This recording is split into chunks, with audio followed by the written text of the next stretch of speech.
Welcome to Season 2 of the Business Builders Podcast. Today we're starting a series about demystifying strategic planning, and Ron warns us that we may also need to plan an obituary for him because he's about to go shark diving. And I talk about the fact that if there is a silver lining to the pandemic, it's caused us to focus on planning. Well, hello, Ron Tomlin. It has been a while since we did our last podcast. Hello, Brenton Gallant. It has been a while. Indeed. Well, last year we successfully completed 12 episodes of the Business Builders Podcast, which we're on here today, which I think was a bit of an achievement. So I'm happy with that. I'm happy with it, but I think we can do better. I know. We've had hello, everyone who's listening again. We've been away for a while, so it's probably been 2 months now since we've put on an episode. And in between seeing you last time for episode 12 of the Business Builders Podcast, I've had COVID. I've been in lockdown 3 times. Ron's been on holidays and is going again shortly. So lots of things have happened since we've seen you last. Yes, and lots have changed in people's attitudes and their concerns about things. So yeah, maybe it's time to think about 2022 and how we get into a more positive frame of mind. And for businesses, that is often about planning. Planning, indeed. Now, if you're listening internationally, we are here in South Australia in a place called Adelaide, and it's a great place, but we've opened our borders up recently and we've joined the rest of the world in being exposed to COVID in a much greater way.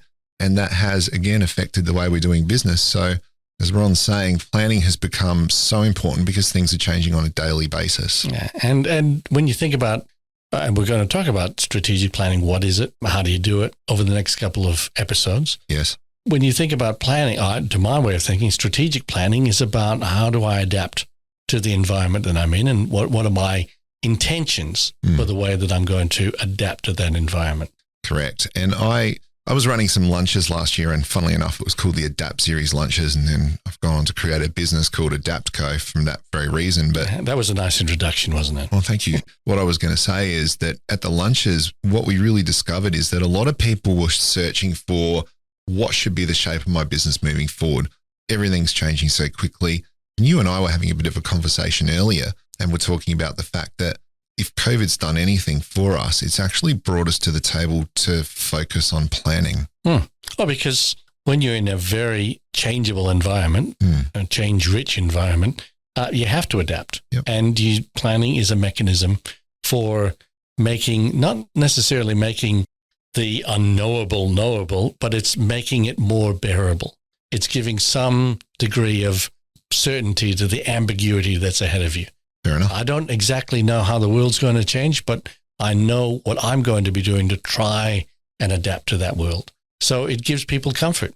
Yeah, and I think the planning is all about crystal balling. And it used to be crystal balling what would be happening in 3 to 5 years' time. Now it's almost crystal balling what will happen next month. But look, I might just hold us there for a sec. Okay. Because we're getting a bit carried away without actually introducing our episode this week. I think people are getting the impression though, but before we do that, now, as far as our sponsors are concerned, we have Borough Markets who have given us space for this great studio that we're talking to you from. Now, Borough Markets are a digital marketing agency that help you get to new clients wherever they are on whatever device. So we would encourage you to check them out at boroughmarkets.com.au. That is spelt BOROUGH, markets.com.au. So they're one of our sponsors. Ron, what's another one? AdaptCo, I think. Hey, that's me. Yeah. I'm just at the moment doing the promo and the behind the scenes stuff and the editing and so forth. And we were just talking about the fact we need a sound editor. So to save us a bit of time and to be part of this posse. So if you're out there and you're listening and you want to be a sound editor, hit us up on LinkedIn because we might just use your services. There you go. And then we have SA Business Builders. So we ran our last event here in South Australia. Again, if you're listening internationally, that was in December last year, and that was fantastic. We did a CEOs versus Young Guns. So we did this live reverse mentoring thing and interviewed a 31-year-old CEO, and she gave her story about how she got to where she was and what she was looking for from mentors. And the very interesting thing that she said is what she needs most from mentors now is for them to really listen to her and not just tell her what to do, but to listen to what she needs. And I thought that was actually a really interesting insight. Because a lot of people who get a lot of experience like talking about their experience, but do we really listen to give the experience that we should really give? So that's a long way of saying SA Business Builders is a sponsor. And this year coming forward, we're going to have a great deal more events, probably 10 of them COVID willing. And everything is at the behest of COVID at the moment. But, we can see light at the end of the tunnel. And life goes on. I've had COVID once so far, and thankfully my experience was good. I'm double vaxxed and I had symptoms for all of 3 hours. So I'm very lucky and very thankful that that was the case. But we just have to press on. And I think this year is going to be about pressing on, finding ways to make sure that we can keep business moving forward. And on that... Is this a case of carry on regardless, or... Carry on because you have to. Yeah. Just thinking about the old movie. I'm not quite that old. I can say that at the moment. Yeah, you can. So in case you are new to this program, Ron is actually my mentor, and I'm going to be interviewing him a bit today about our topic, but he's got a few more years on him than me. So whatever movie he was talking about, I'm not sure. Maybe you know. Yeah, you can tell us about that another time. Yeah. I'll use my walking frame to get out of that particular one. Fair enough. Anywho, what we're talking about today is demystifying strategic planning. Now, we all know strategic planning is incredibly important, and if we want to be able to achieve the objectives and the goals that we have for our businesses, we need to plan, because failure to have a plan, we are really planning to fail. Yeah, I was trying to find a better way to say it because, Yeah, it's all a bit trite, isn't it? Yeah, it really is. But it's unfortunately, it's trite because it's true. A lot of people will talk about planning and then not do it. Or they'll create a plan, they'll pay some, and nothing against consultants, because I'm doing that at the moment, but they'll get those big fat documents that, here's your strategic plan with everything about it, and then it goes on the shelf, and famously nothing ever happens with it. Most expensive doorstop in the world. Correct. And then you can tell your board that you've done it. But yeah. So we're in a different world now. We're in a world where things have to move on a daily basis and change on a monthly basis. And I think it has been good for people as far as planning is concerned, because it's forced them to the table. And one of the questions you were talking about before, Brenton, when we were discussing this is, when do you plan? Yeah, and that's exactly right. So what time of year are we now? We're in January. Yeah. And the answer from my perspective to that question is always. There's always a time to be planning one thing or another. And so this time of the year, a lot of people start their planning. Why? Why do they start this time of the year? Well, we would plan every January, and I think it's because, you'd be waiting 2 or 3 weeks to get going. So it was a really good time to do it. And the question what we were talking about earlier is you've got a financial year which runs in Australia from July to June. So, a lot of people will want to launch a plan in July to get started. But then because we've got the calendar year and a bit of a break there, a lot of people do their planning or goal setting. You run a goal setting retreat in January, February. And I think it's because people have time on their hands. Maybe they're refreshed. I think it's because it's not the time, but it's the headspace. Nucleus used to advertise all the time. Like we used to push out, hey, now's the time to think about planning. We do that 2 times a year, Christmas and June. And when we're talking about strategic planning, it's not planning for what am I going to be doing in the next couple of days. It's big picture stuff. And I always recall this particular event or experience that I had. I had a person I was coaching, and we talked about the fact that they wanted to develop a strategic plan. And I said, well, look, if you're just going to do it yourself, and you can, it was a small business, you're probably going to need a day worth of time set aside to do your planning. Just a day. Well, I said, it's, I think there was about 5 people in the business, and he was going to do it himself as a first step. I was encouraging him to involve more people, but he wanted to get it underway. And I said, well, look, by the time we get together next month, I want to see in your diary that there's a day put aside. And so he got back to me next month, and he was very proudly putting his diary in front of me. It was an electronic diary. And he said, look, there you go. See, there's half an hour there between those 2 meetings. And there's another half hour on the next day between those 2 meetings. And there's an hour on Thursday between that planning session for a client. And over the course of a month, he had put aside in half hour and hour blocks, 8 hours. And interesting. I said, no, no, that's not the way it works. He said, but it's a day. I like the way his brain works. Yeah. It's not practical, but it makes sense. Yeah. And I said, the problem with your theory of just putting these little snippets aside is it's about headspace as much as anything. Because when you think or you want to think strategically, it is not about getting, or you have to get some time. You have to have a buffer between the day-to-day. McAvoy said in the book, The 4 Disciplines of Execution, Yes. what he called the whirlwind, getting out of the whirlwind of the day-to-day and having enough headspace to think strategically. So this is typically why people go on retreats, or they go away for a weekend at a winery or a venue or somewhere where they take their staff and they do a planning retreat. So at this time of the year, January, a lot of people have had holidays. Hopefully they have had time off not to think about what's going on at the office or in the business, and they're refreshed and they're looking forward. And so they're in the right headspace. And that's incredibly important. I'm not saying you can't do that at other times of the year, quite the opposite. If you make the time and you get the right sort of mindset, you can do it anytime. Well, let's just explore that question of when should you plan? Because the whole thing is there should always be an active plan that you can come back and measure against. You need a baseline. If you don't have an active plan, don't wait. Get stuck into doing a plan immediately. And we can talk a bit about how you can do that a little bit later in this episode. So if there's an absence of a plan, you need a plan. So plan. If you've got a plan already in place and you're measuring against it, you should be updating that plan regularly. Now, whatever time interval that is up to you. But the other one is when you start to find gaps, and like when I go into a business and I find that there's several different groups of people who've all got different ideas in their head. So one of the things I do is I go in and interview key staff, and you'll find that one person's got this idea and they're doing something over there. One person's got this idea, or a team, and they're doing this over here.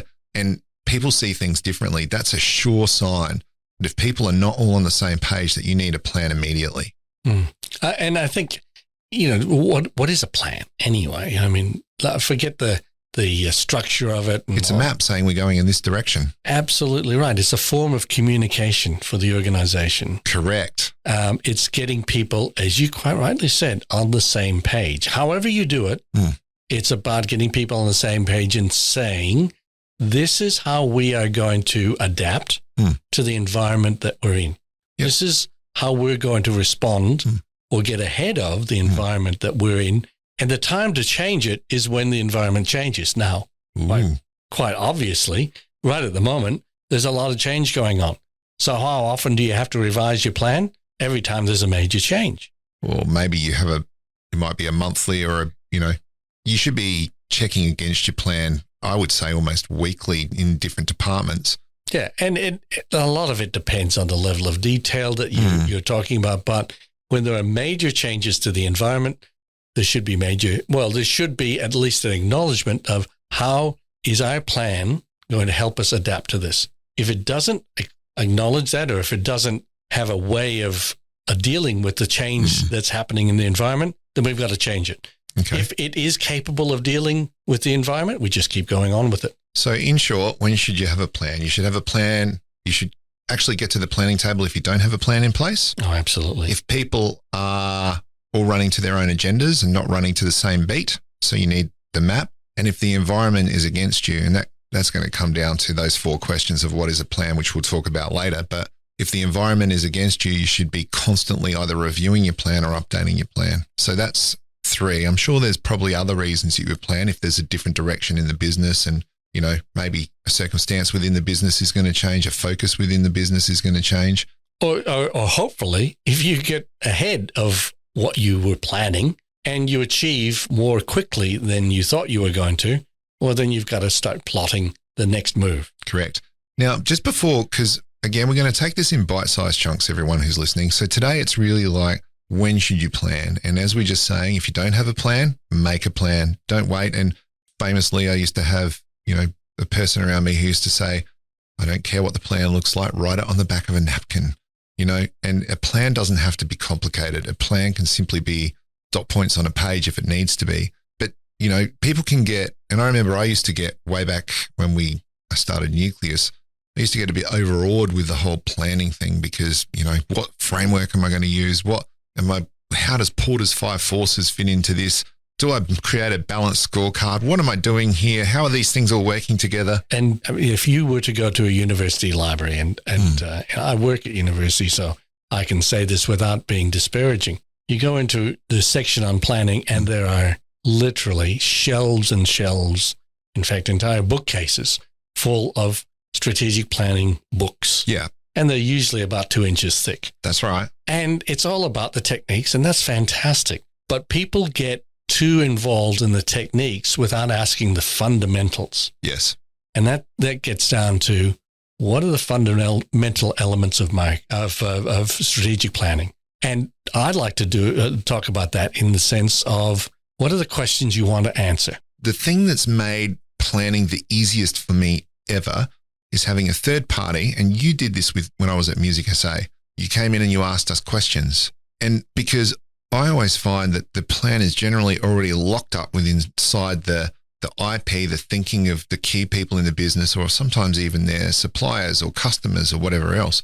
And there's something to be said for coming in, grabbing people and asking questions. So we talked earlier about going off on a retreat and, doing, fixed planning. Sometimes you just need to have someone else come and ask you questions, and you'll answer these questions and be amazed of what actually comes of that. Doing that. That's how I did my first business plan.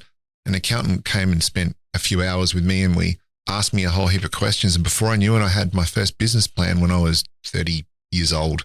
And so the question I have for you today is, do you want me to reveal what those 4 questions are that form the basis of strategic planning? I think we should, Ron. I think those 4 questions will become the basis of our next 4 episodes. Oh, there you go. Go for it. Okay. So if you distill down all the information that's in those books and get away from the techniques and the frameworks, all of which are important, all of which provide some value to people who undertake planning. If you get down to the 4 questions, it's simply this. Number 1, well, let me ask you, where should we start with our questioning? We should start with where we are. Okay, absolutely. Because if you're on a map, you got to work out where you are. If you say, I want to go to New York, the first question I would ask you is, where are you starting from? Yes. Because the trip from Adelaide is going to be very different than the trip from Chicago, for the sake of argument. So we have to know where we start from.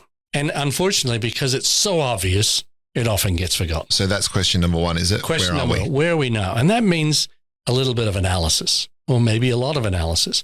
Understanding, who are my customers? What do they want? Who are my competitors? What are they doing? What's the environment like? Is it conducive to what I'm trying to do? What are my people like? So there's different levels of environment. Let's keep it high level for this, because we can get into those details another day. Fantastic. So the first question is, where are we now? Thank you for keeping me on track. Okay, number 1, where are we now? Then the next obvious question is, well, if this is where we are now, where do I want to be? And sometimes people start with that end point in mind without asking that question, where are we now? But certainly, where do we want to be? What are our aspirations within a certain time frame? Yeah, so we might want to be in New York, but we can't travel there yet because of COVID, so we might have to settle for Sydney. Yes, absolutely. So being able to answer that question and articulate it and have a good understanding of what that means. Like I ask the members in my tech groups, what does success mean to you? And being able to articulate that. Third question, I know where I am now. I know where I want to be. How do I get there? And that's the strategy. And unfortunately, a lot of people jump to, what are we going to do? How are we going to do it? Well, I should say, how are we going to do stuff? Because it's the fun part. It's the creative part. But you've got to be able to answer those 2 questions first to put the context around or the framework around, if we're going to do something, why are we doing it? Yeah, great. Okay. So that's 3. That's 3. And the 4th question is, how will I know when I've arrived? So what are the measurements I'm going to use to make sure that when I get to where I want to be, I'm absolutely sure that I'm there? Right. Yeah. Using the Sydney analogy, if I'm able to say to you, look, I'm in a place where there's a bridge that looks like a coat hanger and a building that looks like a couple of seashells arranged on top of each other, you'd probably say, you're in Sydney. Whereas I might, from my business, say when I'm in a hotel and everything's packed down and I can look out over the harbour bridge, then I've arrived. Yeah. It depends what it looks like to you. Yeah. Regardless of you need to have those measurements in place. And that's something, again, that's often forgotten because being able to plot your course along the way and have yardsticks or milestones, incredibly important. So I hear that Simon Sinek inspired a fifth question. Yeah, and I'm increasingly inclined in the where do we want to be, being able to answer the question, why are we doing this in the first place? So the fifth question is, why are we doing this in the first place? Why are we doing this? And it's certainly up there before we get down to the detail. Why are we doing this? And being able to answer that question, why, what do we believe in? What makes us different? Why should people be using us? The fundamental, and, look at Simon Sinek's discussion on YouTube, his talk about the golden circle. It's fantastic. Seen that 500 times in so many different meetings. Someone will play it. You'd be surprised how many people haven't seen it, though. So, get out there and have a look at Simon Sinek's explanation of the why. It's very good. It is very important. And so the next 4, maybe 5 episodes, we've got to expand on that. So again, those 5 questions are, where are we now? Where do we want to go? How are we going to get there? How do we know when we've arrived? And then why are we doing this anyway? And so that's the real core, you're saying, Ron, of strategic planning. Yeah, in my opinion.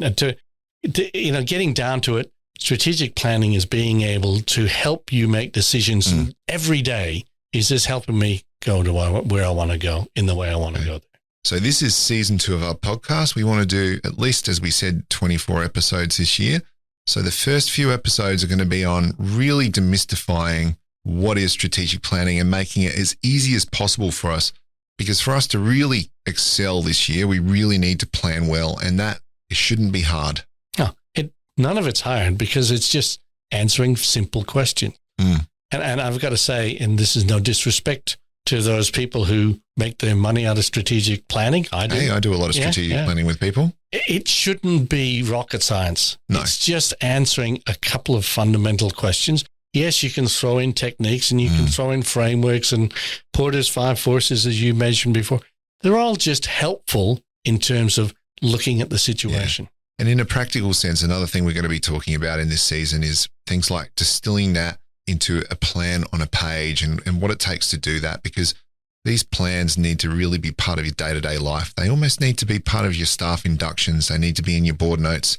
And if you've got any more than a page plan, you probably have a lot of detail that people are going to miss. So again, it's that communication exercise. How do we bring it down to a page? So I think we've got an exciting few episodes coming up. Well, I'm hoping so. Cool. Now, if you're listening and you're really interested in the strategic planning, and we all should be, whether it's new to us or whether we've been doing it for a long time, just send in your questions and we'll try to address them over the next 4 or 5 episodes as we break down those 5 questions that we just talked about earlier. And we hope this was useful, because strategic planning shouldn't be hard. It involves work. It needs to be thought out correctly. It needs to be communicated correctly, but it should be a normal part of business that we shouldn't be avoiding. We should be embracing. And especially at this time when there's so much change, we've got to be doing this as a matter of course. Correct. And look, just quickly, we'll remind you of our sponsors again. They are Borough Markets, who provide us this great studio, boroughmarkets.com.au, B-O-R-O-U-G-H Markets. And we've got SA Business Builders. And Adaptco. Which is me. Ron, you're going on holidays now, aren't you? I am. Okay. If I don't come back and I'm shark bait, I'm going to Port Lincoln to do some shark cage diving. If I don't come back, I'm sure you'll do a nice eulogy for me. We'll have a great eulogy. And anyone who's listening, if you know Gordon Edwards, he's going to step in for Ron. Okay. Anyway, everyone, have a great week. And it's great to be back. And we will see you on the next episode. Fantastic. See you then, Brent. Bye for now.